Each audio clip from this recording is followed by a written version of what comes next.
Hello YouTube. Today I'm going to bring you a review of 3 watches from Luminox. These are 3 Luminox different ones. We have a blue color mark, a green color mark chrono, and the Century red 0200 series Luminox watches. Luminox is a military style watch. They have 4 different categories. They have land, sea, air, and space. They have many models to choose from. They have blackout ones, orange, green, white, blue, purple, you name it. They also come in rubber bands like these ones.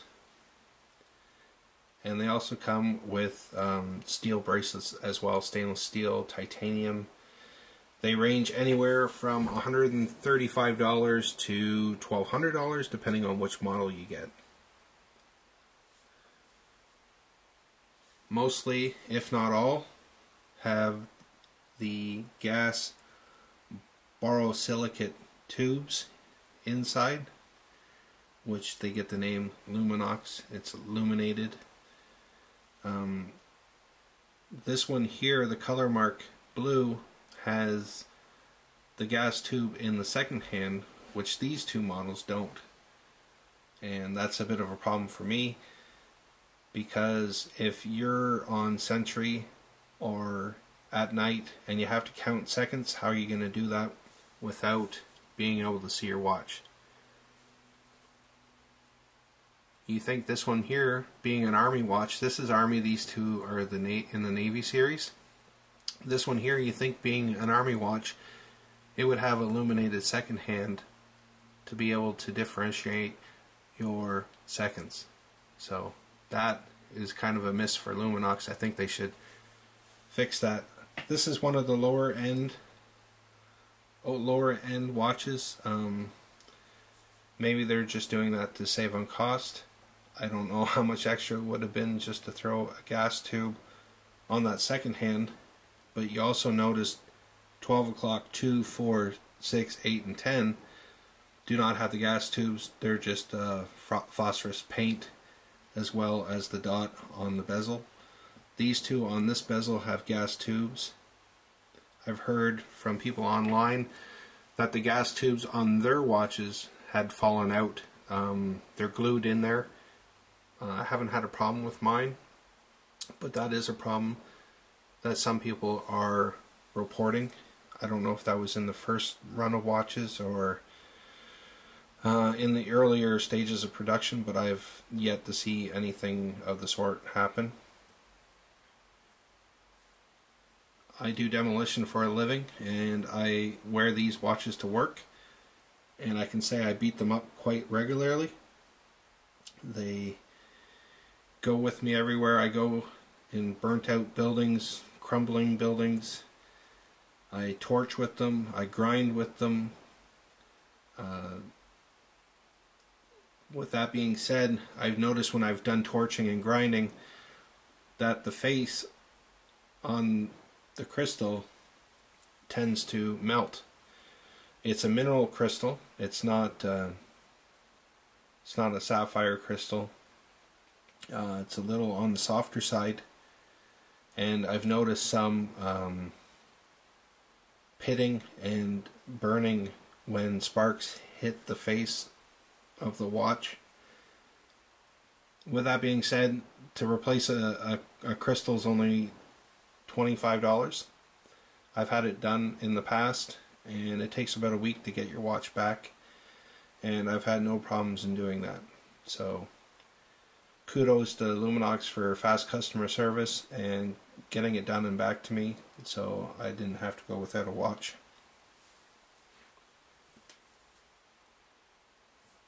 Like I said, the middle watch is a chronograph. I had no problems with it. The crowns are not screw down crowns, they're just regular crowns, push pull.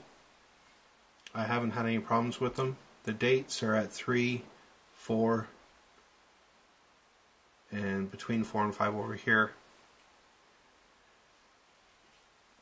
I've had no problems with the watch telling time, with the date. All watches run perfectly. They're very visible in the dark.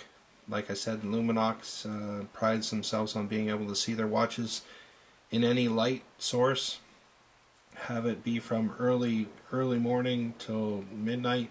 You should be able to see your watch at all times of the day in any weather condition. And that's been the case so far. I've never had problems telling time in the dark with my Luminoxes.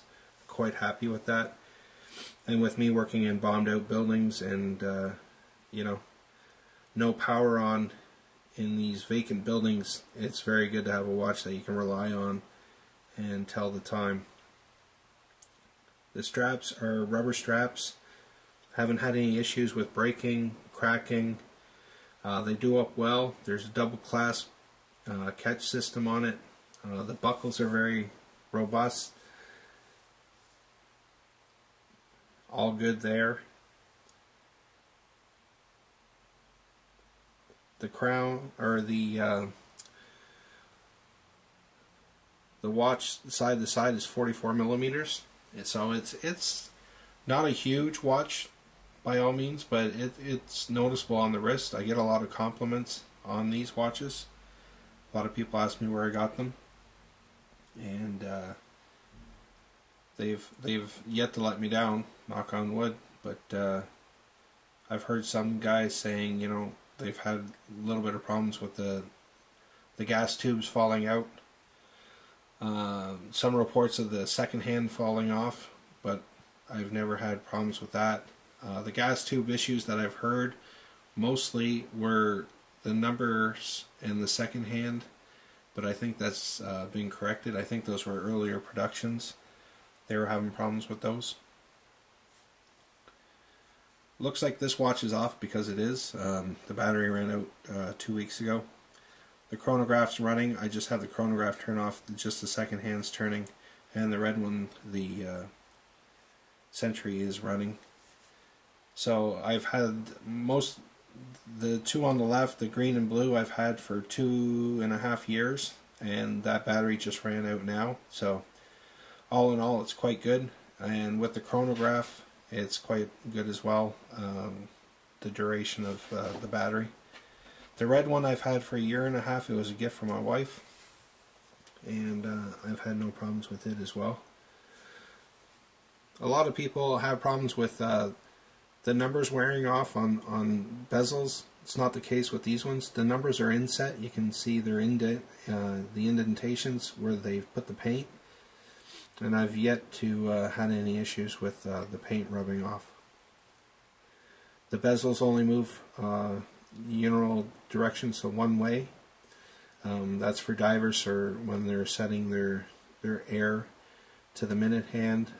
If they bump it, they can't add time, they only can subtract time, which means you'd come up sooner than later, so you won't run out of oxygen. It's kind of a fail-safe that dive watches do.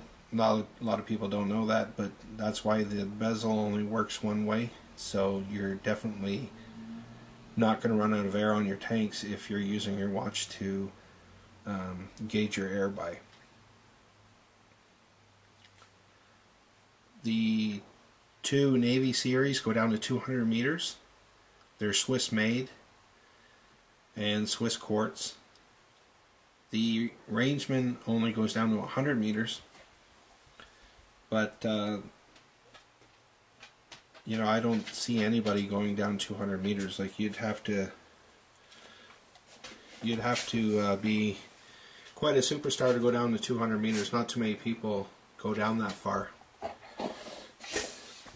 And 100 meters for an army guy, it's not likely. So with that being said, they're great watches, they're reliable. The only thing that really gets me upset with these watches, like I said, are the mineral crystals. I can't stress that enough, because if you're walking and you're scratching on the side of concrete or in sand, or you know, your watch falls off and hits something sharp, it might crack the mineral. I can't do a destructive test to see what kind of resilience it has, but I'm just saying right now that it's a softer material and it pits really easily.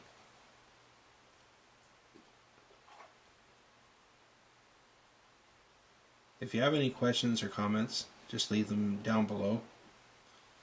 This is my second video and I'm still learning, and I hope this is better than my first two videos. They're quite more challenging than I thought they'd be. But I hope you enjoyed this video, and if you like it, subscribe. If you liked it, leave a comment below. If you didn't like it, let me know. If there's anything I missed and anything I can improve upon, I'm well open to suggestions, and I hope you enjoyed the video. Take care.